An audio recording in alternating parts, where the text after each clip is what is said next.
Community First Village Management Project. Our project is made by Silas, Matilde, and I'm Jolie.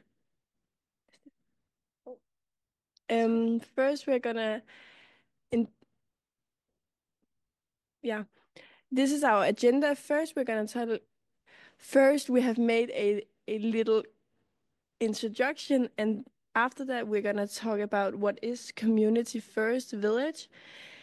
Then we have a problem statement, first problem solution, and then we have made a welcome guide and some consequences. And we also have made a second problem solution. And then we have made a project which is an PSO, which stands for phone support option. And last, we have a conclusion and a reference list. Yes, introduction. We're gonna look at two solutions and the advantages and disadvantages that comes with them. It helps us access which solution is best. Yes, and then a little about what the Community First Village is. And we found a quote on their website where it says that Community First Village is a 51-acre community offering affordable, permanent housing and support for men and women transitioning out of chronic homelessness. It's developed by Mobile Loaves and Fishes, and it fosters a lifestyle of service, empowering both residents and the surrounding community to engage with and support the homeless. Yes. And our problem statement, Airbnb's platform only, communication can make it hard for guests to access key info, uh, especially if they're not that good with technology, if they miss attachments in check-in emails, they may feel lost and overwhelmed and find ideas for improving guest communications. Then we have our first problem solution where we made a welcome guide, as you can see. Uh, it shares stories of some of the formerly homeless residents living in the village to help the guests feel more comfortable staying there.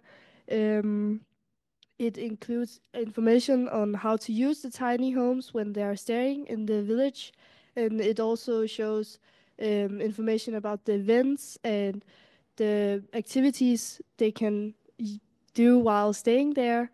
Um, it also provides practical information, so the guests have more information about how to use the tiny homes and so on. The guide is accessible when guests they book a tiny house, both as a physical guide and as a digital version, so that all the guests they have access to necessary information about the Community First Village. And then some of the consequences about this problem solution.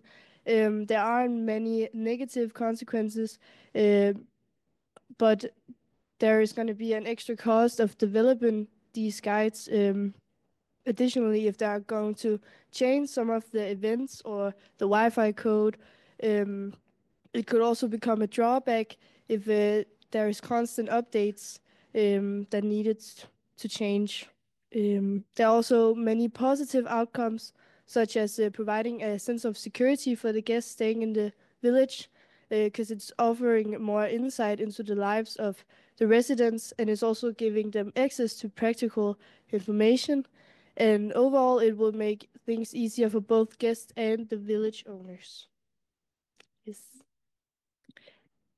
And then we have our second problem solution, which is our project, which is phone support option, which stands for PSO.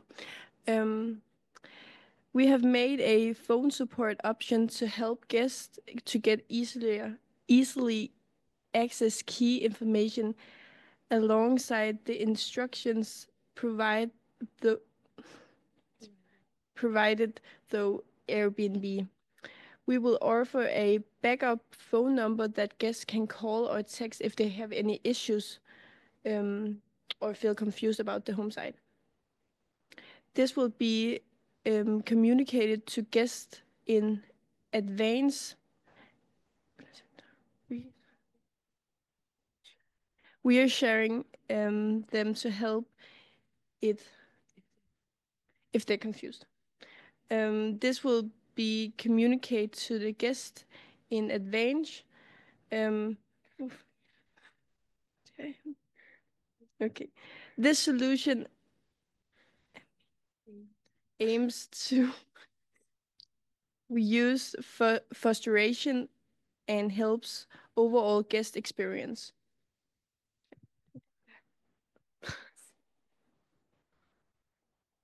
And then we have the consequences. There aren't many negative consequences with the solution, aside from the potential increase in the host workload due to answering additional calls or text.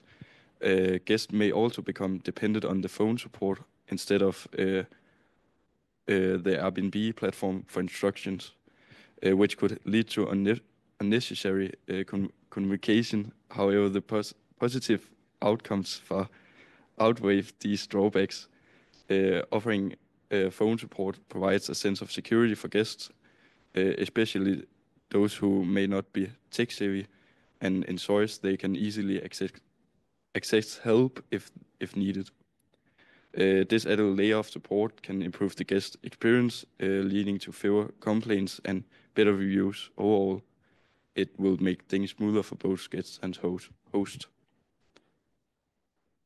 And our conclusions is both solutions improves the guest experience at the community's first village with small downsides. The welcome guide gives useful information and helps guests feel more comfortable, though it may require updates and some cost. The phone support options offers direct help when needed, which could increase the host workload, but the resources guest. Overall, both solutions make the guest experience better and easier. Great ideas, especially, would you mind using the clicker and going back to show us your pamphlet again? I think you called it a guide. Super nice. Great idea. Lots of good information, not just, things you can do, but really that practical information adding on so that, to your point, your reviews are better, right? People are better informed. So I love the guide, and it's laid out very nicely and looks great. I don't remember if she said they had phone support, but if they didn't, you're exactly right. They need it because there's so many questions to ask and then nobody to ask. And when you get there, you're surprised. So both ideas, really good ideas. Thank you. Yes, great ideas as well. I also love this guide. That was going to be my comment also. Just the information on it, the way it's laid out, the QR code. I guess if people go to the QR, it's going to take them to even more information on a website. Yeah, so I really, really like it. And you all put this together yourselves as a group? Yes. Yeah, very impressive.